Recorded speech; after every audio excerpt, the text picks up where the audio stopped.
Media మిత్రులందరికీ నమస్కారం. మా ప్రభుత్వం అంటే ఇందిరమ్మ ప్రభుత్వం,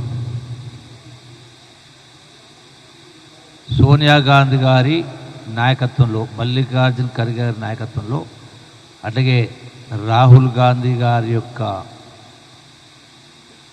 లోక్సభ ప్రతిపక్ష నాయకుడు గారి వారి ఆధ్వర్యంలో కూడా రాష్ట్రంలో రేవంత్ రెడ్డి గారి ముఖ్యమంత్రి గారి నాయకత్వాన ఎన్నికల సందర్భంగా మేమందరం కూడా ఏదైతే చెప్పడం జరిగిందో, కాంగ్రెస్ ప్రభుత్వం ఏర్పడితే అంటే ఇందిరమ్మ ప్రభుత్వం, ఇందిరమ్మ పాలన వస్తే ప్రజలకు చెప్పినటువంటి ప్రతి అంశం పట్ల ప్రజా సమస్యల పరిష్కారం కోసం కృషి చేస్తామని చెప్పడం జరిగింది, అమలు చేస్తామని చెప్పడం జరిగింది. అందులో భాగంగానే ఈనాడు కేవలం సెక్రటేరియట్కే పరిమితం కాకుండా, మా నియోజకవర్గాలకే పరిమితం కాకుండా, ప్రజలు అటు ప్రజాభవన్లో ఎవరొచ్చినా, రాష్ట్రం నలుమూల నుంచి ఎవరొచ్చినా వాళ్ళకి విజ్ఞాపనలు స్వీకరించేటట్టు ఏర్పాటు చేస్తాం. అట్లాగే కాంగ్రెస్ పార్టీ పరంగా రాష్ట్రంలో ఉన్న వాళ్ళు ఎవరు గాంధీ భవన్కి వచ్చినా వాళ్ళ యొక్క విజ్ఞాపనల్ని, వినతులు స్వీకరించి వాటి పరిష్కారం కోసం సంబంధిత అధికారులతోటి, అంటే గ్రామ స్థాయి అధికారి నుంచి రాష్ట్ర స్థాయి అధికారి దాకా, గ్రామ సెక్రటరీ నుంచి ప్రిన్సిపల్ సెక్రటరీ దాకా వాళ్ళ సమక్షంలోనే మాట్లాడి వాళ్ళ సమస్యలు పరిష్కారం చేయడం ప్రయత్నం చేస్తూ ఉన్నాం. ఇందులో మెజారిటీగా వచ్చినటువంటి వినతులు నేను గమనించింది రెండు. ఇక్కడ గాంధీ భవన్లో ప్రజల యొక్క విజ్ఞాపన, ఒకటి ఇల్లు కావాలి, ఇందిరమ్మ ఇల్లు ఇవ్వండి, డబుల్ బెడ్రూమ్ ఇల్లు ఇవ్వండి అనేటువంటి విజ్ఞాపనలు. రెండవది భూములకు సంబంధించి ధరణిలో ఇవన్నీ కూడా మేము ఎప్పుడో కొన్నాం, మా పేరు రావటం లేదు, ఎక్స్టెంట్ కరెక్ట్ లేవు అని రకరకాల వాటికి సంబంధించి. అందుకే ఈ రోజున ఏ జిల్లా నుంచి వచ్చినా, హైదరాబాద్లో ఏ కార్పొరేట్ పరిధికి వచ్చినా సంబంధిత మున్సిపల్ కమిషన్తో మాట్లాడడం జరిగింది, సంబంధిత కలెక్టర్స్తో మాట్లాడడం జరిగింది, సంబంధిత ఆర్డీఓలతో మాట్లాడడం జరిగింది. అట్లాగే రేషన్ కార్డు సంబంధించి కూడా కొన్ని విజ్ఞాపనలు వచ్చినాయి. వాటికి సంబంధించి కూడా ఇటు సంబంధిత అధికారులు అంటే ఎంఆర్ఓ, ఆర్డీఓస్, కలెక్టర్స్తో కూడా మాట్లాడి వాళ్ళు ఇచ్చిన విజ్ఞాపన పత్రాల పైన ఎండార్స్మెంట్ చేయడమే కాకుండా వాళ్లకు ఆ సమస్య మొత్తం డీటెయిల్స్ కూడా పొందుపరిచి లెటర్స్ రాసి వాట్సాప్ ద్వారా పంపించి వాళ్ళ యొక్క సెల్ ఫోన్ నెంబర్ తీసుకొని మళ్ళీ వాళ్లకు కమ్యూనికేట్ చేసేటువంటి ఏర్పాటు చేస్తూ ఉన్నాం. అంటే వాళ్ళు సంతృప్తి పొందే విధంగా వాళ్ళ సమస్యల పరిష్కారం చేస్తూ ఉన్నాం. వాళ్ళు 100% సాటిస్ఫై అవుతూ ఉన్నారు. అంటే గతంలో ఎప్పుడు కూడా ఇట్లా లేదు అనేటువంటి పరిస్థితి ఈ యొక్క కాంగ్రెస్ ప్రభుత్వంలో చేసే ఏర్పాటు చేస్తూ ఉన్నాం. రెండవది ఇతర ఒక ల్యాండ్ అక్విజిషన్ కూడా ఇష్యూస్ వచ్చినాయి. 16 గుంటల ల్యాండ్ పోతే 2 ఎకరాల ల్యాండ్ రాసిండని సంబంధిత చీఫ్ ఇంజనీర్తో కూడా వాళ్ళ సమక్షంలోనే మాట్లాడడం జరిగింది. ఇట్లా ప్రతి అంశం పట్ల గ్రామాధికారి నుంచి రాష్ట్ర అధికారి దాకా మాట్లాడి వాళ్ళ సమస్య ప్రయత్నం చేసే కార్యక్రమం చేస్తూ ఉన్నాం. ఇది ఈ యొక్క ఈనాటి ముఖాముఖి యొక్క విశేషాలు. ఇంకా ఉన్నారు, వాళ్ళు కూడా మళ్ళీ వెళ్ళి వాళ్ళు తీసుకునేట్టు ఏర్పాటు చేస్తాం.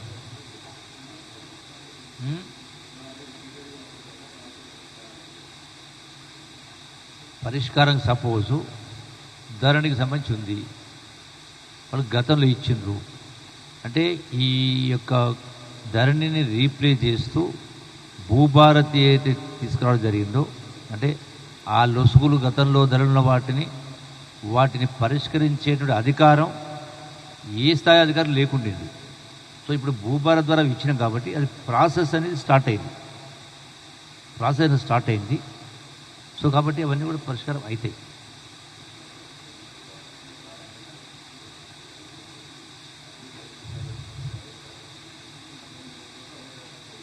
ఫైన్.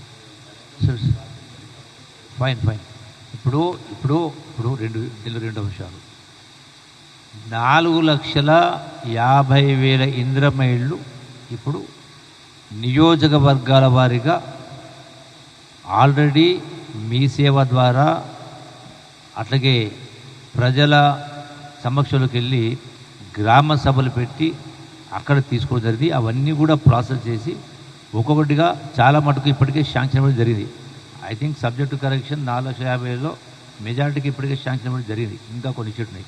ఇవి కాకుండా డిమాండ్ అనేది ఇప్పుడు 22,000 కోట్ల రూపాయలతో సుమారుగా 4,50,000 మంజూరు చేసినాం. ఇంకా 4 లక్షలు కావాలో 10 లక్షలు కావాలో ఆ డిమాండ్ ఉంది. మీరు అడిగిన దానిలో 10 లక్షలకి ఈరోజు మేము ఇవ్వలేం కదా. ఎందుకు ఈ పరిస్థితి వచ్చింది? గత ప్రభుత్వము ఊరించింది, నోరూరించింది, ఆశలు కల్పించింది. మీకు గతంలో ఇందిరమిల్లు అంటే పిట్టగూళ్ళు లెక్క ఉన్నాయి. మీకు డబుల్ బెడ్రూమ్ కట్టిస్తారు, 2 రూములు, ఒక హాలు, ఒక కిచెను, టాయిలెట్ రకరకాలు చేస్తాం.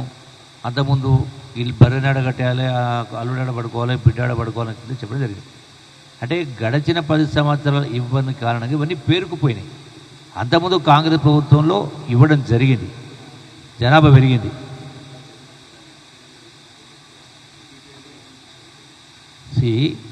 ఇలా కొన్ని ఇచ్చినటువంటి వాటికి కొన్ని వెరిఫై చేసిన తర్వాత కొన్ని క్యాన్సిల్ అవుతా ఉన్నాయి. అంటే వాళ్ళ అర్హత లేనివి తీసేస్తా ఉన్నాం. అటువంటి దాన్ని మీరు రీప్లేస్ చేస్తాం. సో మీరు 10 సంవత్సరాల నుంచి చేయని దాన్ని సంవత్సరమే ఆల్మోస్ట్ ఇవి మంజూరు ఇచ్చి కూడా I think it not more than 6 months. 10 సంవత్సరాలు చేయని దాన్ని ఈరోజు మేము ఇచ్చిందని అప్రిషియేట్ చేయాలి కదా. అది రూపాయి 2 రూపాయలు కాదు కదా, 20,000 కోట్ల రూపాయలతో ఉంటే ఇష్యూస్ ఉంటాయి. జనాభా పెరుగుతూ ఉంది, డిమాండ్స్ ఉన్నాయి కాబట్టి డెఫినెట్గా ఇట్స్ ఎ కంటిన్యూస్ ప్రాసెస్. ఒక్క రోజులోనే మొత్తం పూర్తయ్యే కార్యక్రమం కాదు. మళ్ళీ నెక్స్ట్ ఫేజ్ ఇచ్చినప్పుడు నెక్స్ట్ ఫేజ్ ఇచ్చేటప్పుడు ఏర్పాటు చేస్తాం. Okay,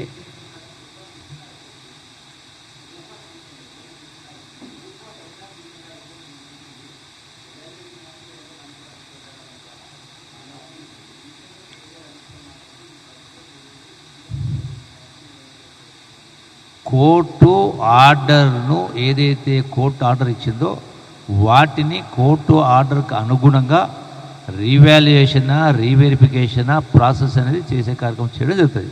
so we have to avoid by the law. Court ఇచ్చినప్పుడు మనం పాటించాలి కదా. ఎందుకు వచ్చింది మరి గ్రూప్ 1 ఎప్పుడు వచ్చేది ఉండే 10 సంవత్సరాల క్రితం. సో ఇవన్నీ చేస్తూ ఉన్నారు. Next anybody else?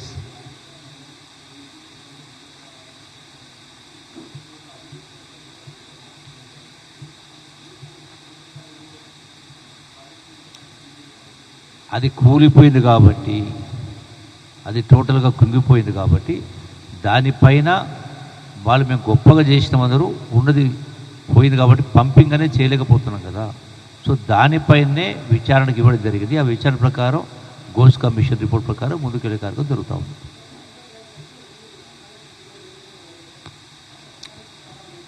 But source అనేది పంపింగ్ సోర్స్ అనేది మేడిగడ్డనే కదా. పంపింగే కానప్పుడు మిగతావన్నీ కూడా నిరుపయోగం అవుతాయి కదా. ఇప్పుడు పంపింగ్ అనేది మేడిగడ్డ కాడ పంపింగ్ కానప్పుడు మేడిగడ్డ అయినా సుందులైనా అన్నారమైనా అక్కడ వాటర్ రాదు కదా. మిగతా నెట్వర్క్ ఏదైనా ఉన్నా కూడా అంటే ఈ మేడిగడ్డ నుంచి కాళేశ్వరం నుంచి సోర్స్ వాటర్ తీసుకోకుండా కూడా గోదావరి వాటర్ నుంచి ఏదైతే ఇతర సోర్సెస్ ఉన్నాయో వాటి ద్వారా నీళ్ళు ఇచ్చే కార్యక్రమం చేస్తూ ఉన్నాం. So let us wait. దానికి తొందర ఎందుకు? ఎనీథింగ్ చట్టం ప్రకారం ముందుకెళ్ళే కార్యక్రమం జరుగుతుంది.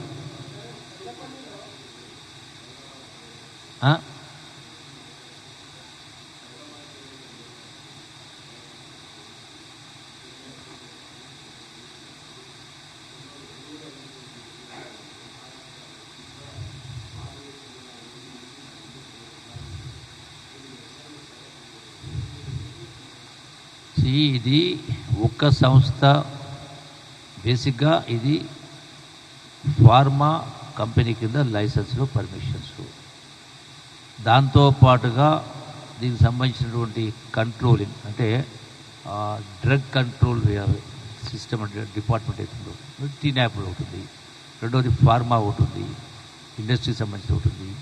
సో వీటన్నిటిని కూడా ఈవెన్ ఎక్సైజ్ కూడా ఉంది.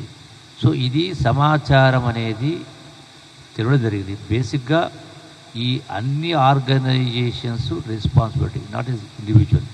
నాకు సమాచారం రాగానే అందుకనే ఇమ్మీడియట్గా గ్రౌండ్ రియాలిటీ తెలుసుకొని నెట్వర్క్ ఏంది, ఎక్కడికి వెళ్ళి వచ్చింది, ఎందుకు జరిగిందో డెఫినెట్గా రిపోర్ట్ రాగానే ఎవరైతే బాధలు ఉంటే వాళ్ళపైన కూడా చర్యలు తీసుకునే కార్యక్రమం చేయడం జరుగుతుంది.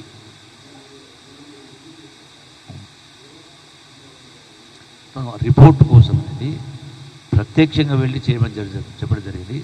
వాళ్ళు విజిట్ చేయడం జరిగింది నిన్న. దాని రిపోర్ట్ అనేది రావాలా, రిపోర్ట్ వచ్చిన తర్వాత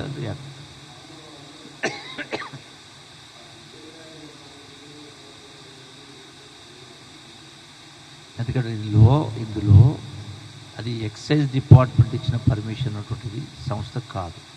నెంబర్ ఫార్మాకు సంబంధించినటువంటిది, ఇండస్ట్రీకి సంబంధించినటువంటిది. సో దానికి సంబంధించినప్పుడు మీరు కూడా వెళ్ళి చూడాలి, మీరు కూడా రెస్పాన్స్ తీసుకోవాలని చెప్పలేదు. దానిపైన ఫస్ట్ హ్యాండ్ ఇన్ఫర్మేషన్ తీసుకోమని చెప్పని నిన్న మా సంబంధించిన డిప్యూటీ కమిషనర్ వాళ్ళని పంపడం జరిగింది. సో ఆ రిపోర్ట్ వచ్చిన తర్వాత ఏంది, ఎట్లా స్టార్ట్ అయింది, ఎవరు రెస్పాన్స్ వచ్చినా then will probe into details. ఇది వచ్చిన తర్వాత మేము టోటల్గా దానిపైన ఫర్దర్ ఇటువంటివి ఎక్కడెక్కడ ఏమైనా అవుతుందో చేసేటువంటి కార్యక్రమం చేయడం జరుగుతుంది. Probably in a day or 2 రావచ్చు, రేపు రావచ్చు, 2 days. Okay, thank you.